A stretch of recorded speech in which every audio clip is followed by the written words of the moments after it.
Welcome to Into the Fire, a Burning Coal Theater Company podcast series.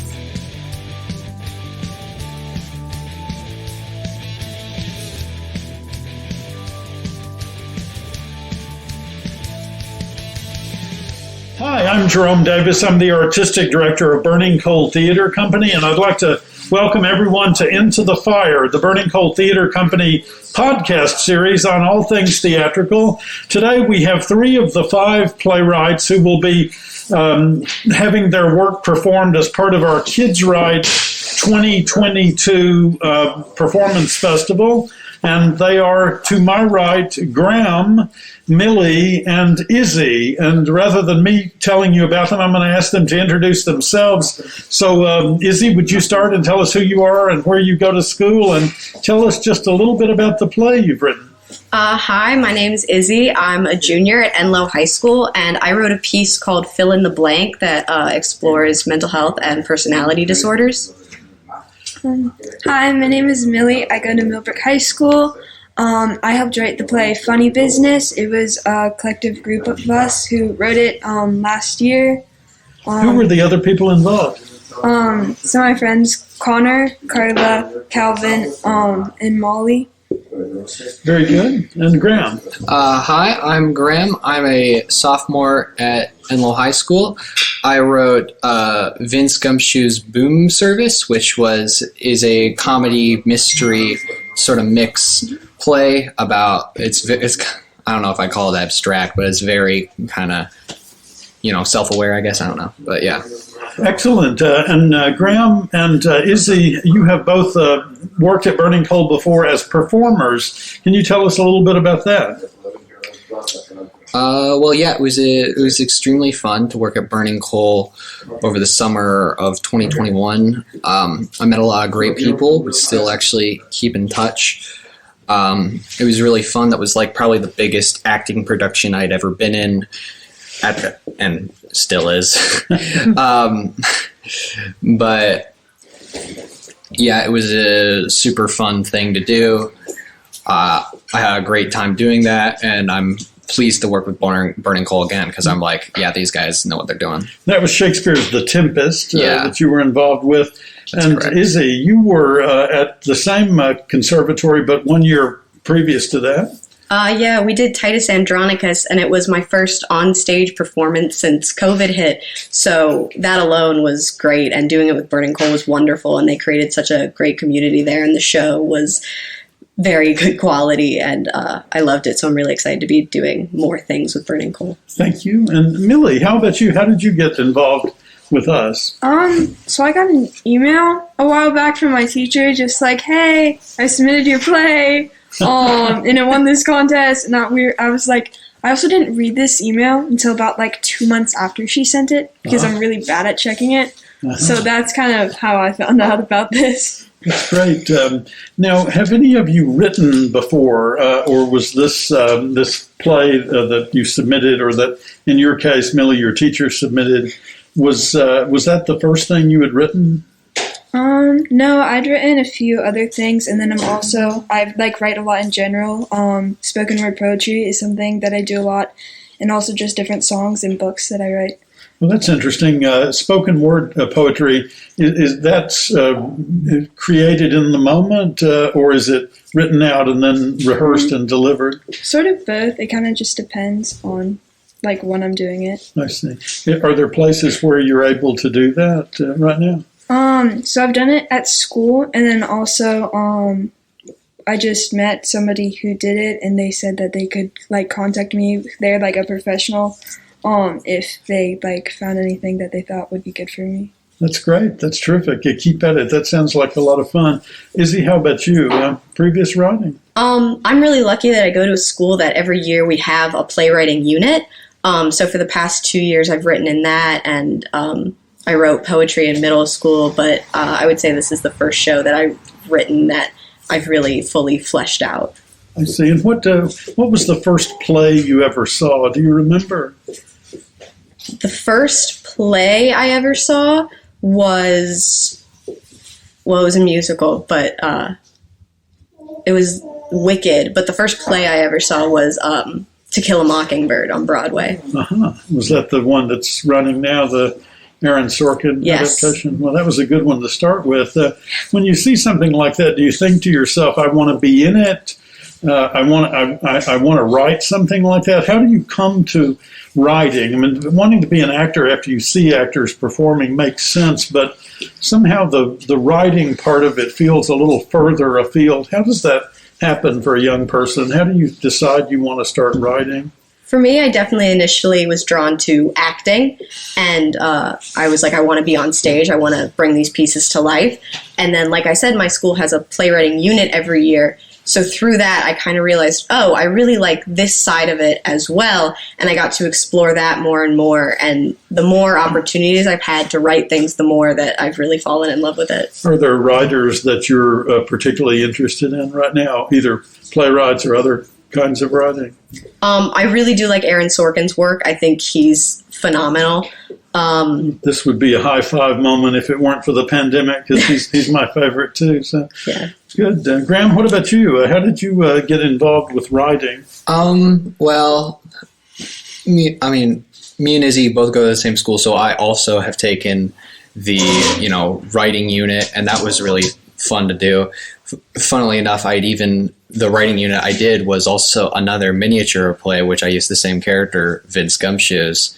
And since that was collaborative, some of the characters in the Burning Coal version were created from that. So that's really fun. But I also took creative writing, I think 3 times in a row in middle school. I'm not even sure if I was supposed to do that, but I did do that because it was just really fun to come up with stuff. I would always use the same characters, try and build established stuff. And also as an actor, sometimes you think of roles for yourself and just think of a character that you make up that you want to play. And when you do that, you obviously have to write something around that character. So when you're kind of creating the basis of character, that's kind of how it happened with, this stuff. And, I've always just been a creative person. I've always wanted to create all of these different universes. I've always had a lot of that. So, yeah. Is Vince a doppelganger for you, Graham? No, I wouldn't say that.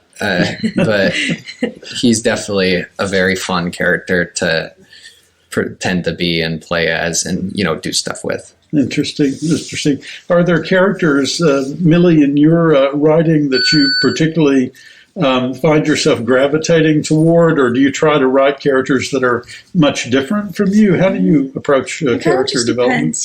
Sometimes I'll do sort of both. In Funny Business, there's not really character but in different stuff I've written, there is been characters that I kind of more gravitate towards. Do you have trouble writing a character that you don't identify with in some way? No, not really. In one of the spoken word poems that I did in the contest, it was about somebody who was had a completely different sort of life from me. And I was kind of able to portray that, and yeah, I think that's really cool, being able to kind of go into another person's mindset and try and portray that through writing and through theater or poetry or books or different And you things. said songwriting as well. Is that right? Yeah. Do you play an instrument? A little bit of guitar. I'm not really good at it. Enough to write music with, maybe? Just to mess around. Izzy's, what about you? Do you have interest in writing people that or characters that are different from you, or do you try to stick to your own experiences and your own philosophies? Or I think my writing is definitely inspired by my experiences, not necessarily characters specifically based off myself and my personality, but I firmly believe in writing what you can truthfully portray. So I try to write what I know, but also stepping outside your comfort zone is really important. So it's kind of a mix of playing off your life versus the rest of the world. Right. It's an interesting question, and one that's in the air a lot today in the zeitgeist, that question of whether writers have a right to tell stories that are not their own stories. And so something I imagine you all have to think about going forward if you decide to continue to pursue writing. I'm personally of the belief that the imagination is one of the greatest gifts that we have as human beings. The other animals on Earth, we are an animal, but the others don't really seem to have imagination, right? They don't tell stories.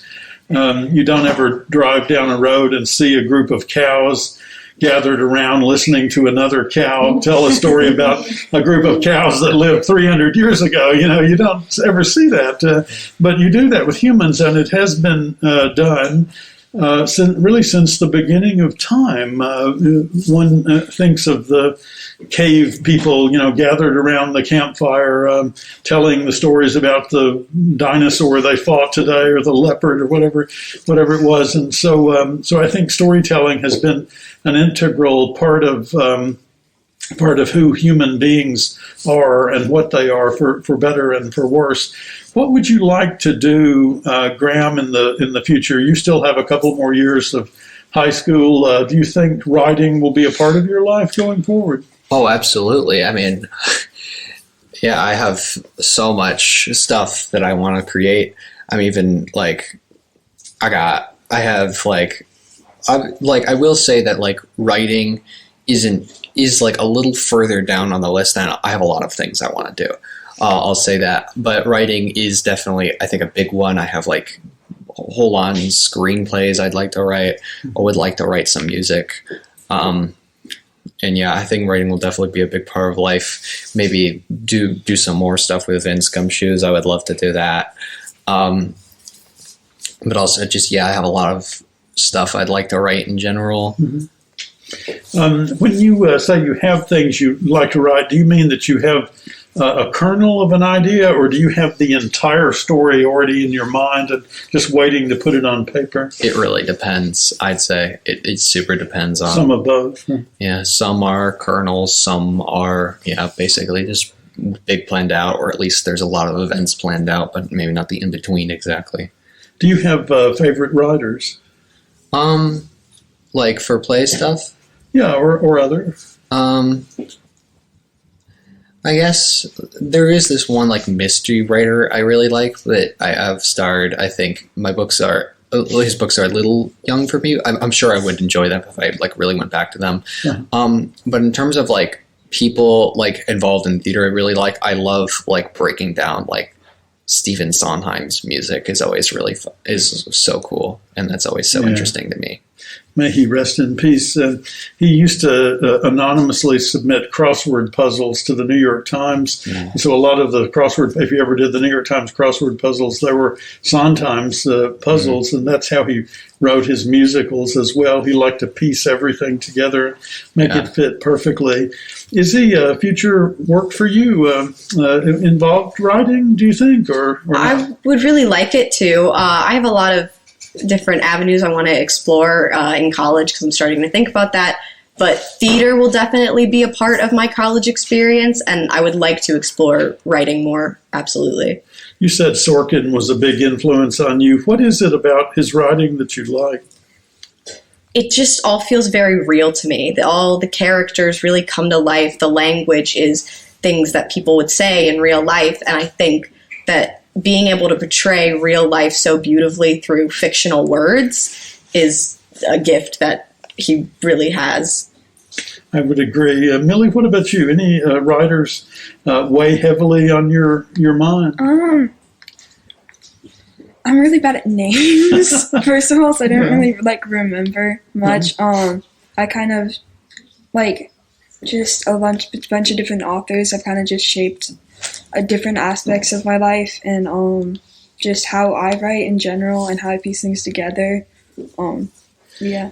Very good. And do you think, you're in ninth grade now, so you still have a few years to go in high school, but do you see yourself continuing to write in the future? Yeah, I love finding little things throughout everyday life, and I'll just come up with a whole story and universe around them. That's great. And portraying them in different ways, through the poems or plays or books or whatever, and trying to find ways to fit all the words together in the most creative way possible. And so that's something that I really love doing, so I'd want to do that in the future. If I put you on the spot, could you do any spoken word for us?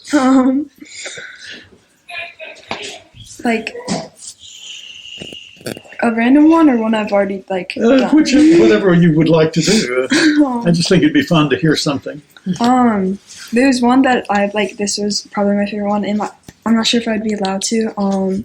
So it goes into sort of like self-harm and that sort of stuff. Would I be allowed to like say that? I think we can do that, can't we? Yeah, that's right. Yeah. I cut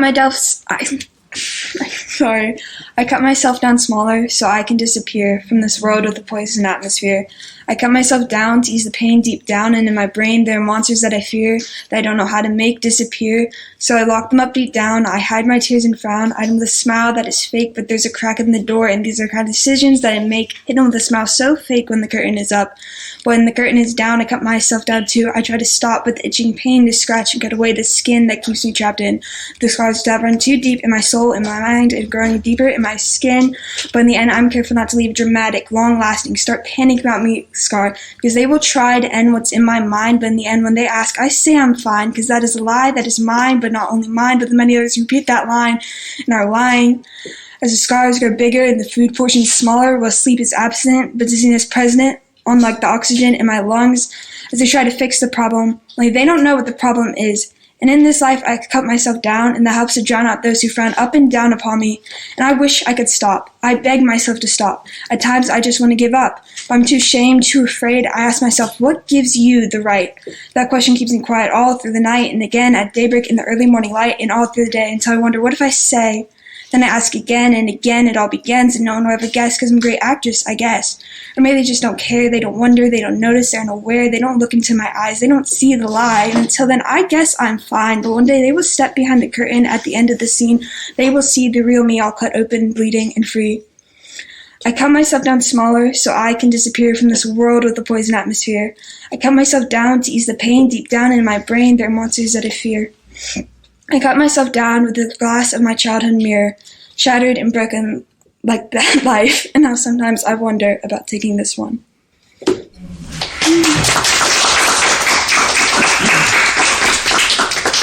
Well, poison atmosphere perhaps, but it's a little less poison when we have artists like you creating work like that. So thank you for that. That's very, very nice. I performed that one in 7th grade. And I think it's kind of funny. I was walking my dog around the block when I came up with that and just like wrote it down in my notes. And then you were able to memorize it. That must have taken a while to I'm pretty good at memorizing things. I guess so.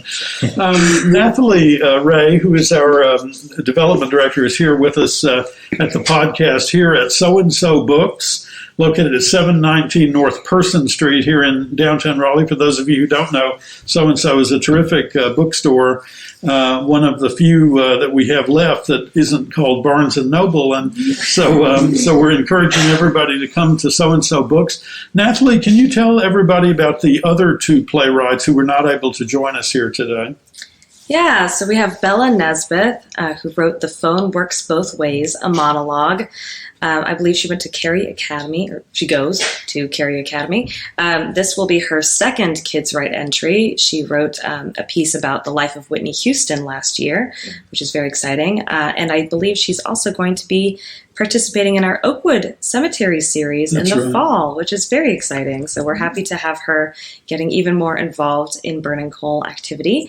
And then we have a new playwright, Quinn Gilbert, who wrote TALIA on the Path of Shadows, which is a very exciting piece I am enthralled with. It's a fantastical piece about a girl, Talia, and me as a Natalie, I relate very heavily to this. And she has these dream sequences that inform her journey to self-discovery and her relationship with her mother. So it's going to be a beautiful piece. I'm looking forward to that.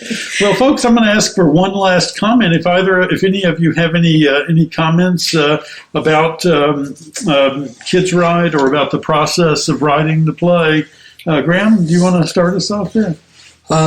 Well, yeah, I mean, I guess I should say, I'm super excited to have this opportunity, and I'm super thankful for what's going on, and especially for Burning Coal they really did not have to do this, because I submitted mine, I think a day late, and like pretty at the end of that.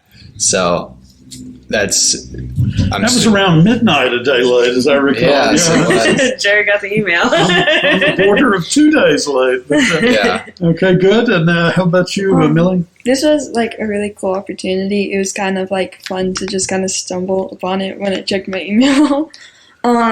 Yeah, and writing the play that we submitted was like, we did it right as we returned back from virtual school in that like sort of odd time, and it was a really fun thing to kind of help like gravitate us towards something in a project. And so, yeah. Very good. And Izzy?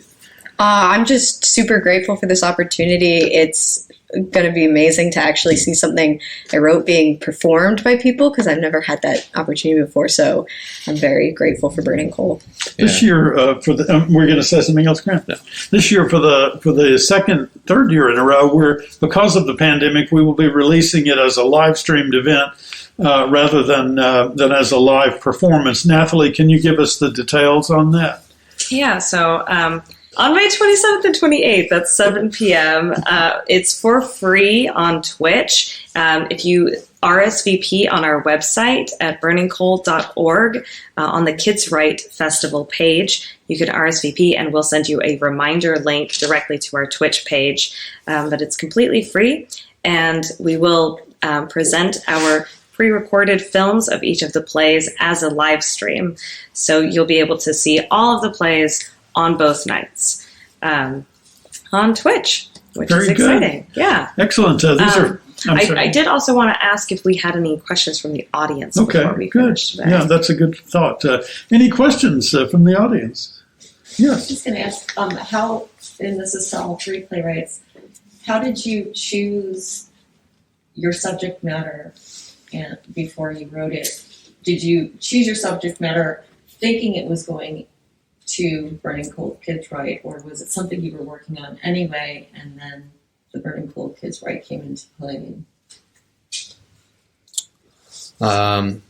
Well, yeah, I mean, like, I obviously was not writing anything until Burning Coal came around, and so while thinking of it, I was just like, something that I felt would be, in my comfort zone and pretty safe. I was just like, I'll do Vince again. I'll try and get Vince a bit more out there. That'll be fun to do. It'll be fun to...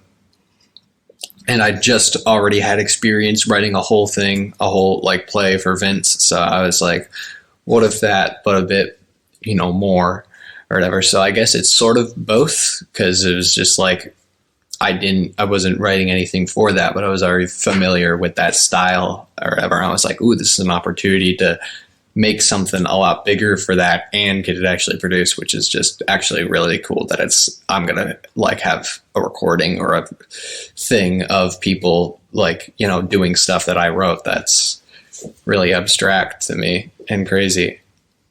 I'm not going to believe it until it's like in my computer.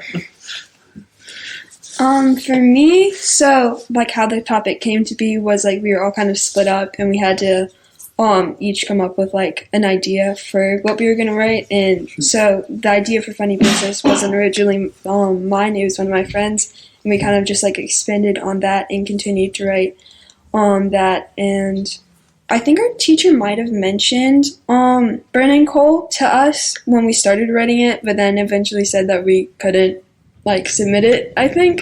Mm-hmm. And then I got an email that she had submitted it this year and that I got to do this. Great. For me, I actually wrote my show as a class assignment. It was my final project in our playwriting unit. And the topic came to me just because on social media I was just seeing a lot of false stereotypes of specifically personality disorders and mental illness, and it really frustrated me, and writing is always a great outlet. So I used that assignment to tell this story, and my teacher said to me, I think you should submit this for these two playwriting playwriting competitions. I submitted it also to the NC Young Playwrights Festival, and I got an honorable mention there. Awesome. That's great. So that's how mine came about. Terrific. Yes, ma'am. I write books, and I'm thinking I'm making my next comic book, and it's going to be called The Haunted House, but I haven't finished it yet. Do you draw the pictures as well? Oh, you're a double threat. That's great. Have you done others before? I've done others before, but like a lot of them I've made like 3 other ones, but I put them in my drawer and I read them sometimes. Fabulous. That's lovely. Well, keep at it. Okay, we will wrap up now. Again, thank you to So-and-So Books. Thank you to our 3 playwrights, Izzy, Millie, and Graham. And a thank you to our audience. Thanks for coming.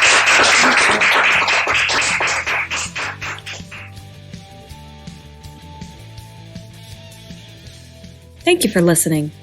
Burning Coal Theater's production of the 2022 KidsWrite Festival will take place May 27th and 28th at 7 p.m. online. You can watch for free at twitch.tv/Burning Coal Theater.